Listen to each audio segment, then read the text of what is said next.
அதாவது சகானாவுடைய கேள்வி அருமையான கேள்வி சார். பெரும்பாலும் ஆண்களுக்கு விந்து வெளிப்பாடு, விந்து வெளியே வரும்போது அந்த விந்து கொஞ்சமா வருதா அதிகமா வருதா அது சில ஆண்களுக்கு தெரியாது.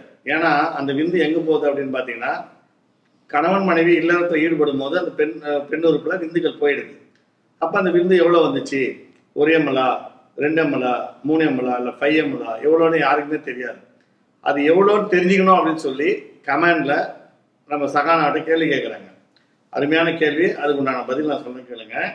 விந்து என்பது உடலை பொறுத்து, உணவை பொறுத்து, ஆண்மையை பொறுத்து.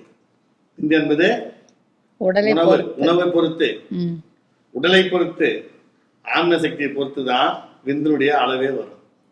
இப்ப பாத்தீங்கன்னா ஒரு சிலருக்கு மனைவி கிட்ட சேரும் போது மனைவி சொல்லுவாங்க, ஏங்க விந்து விட்டுட்டீங்களா விடலையா அப்படின்னு அவங்களுக்கு டவுட் இருக்கும். அவங்களுக்கே தெரியல. ஏன்னா அந்த விந்து நிறைய வராது.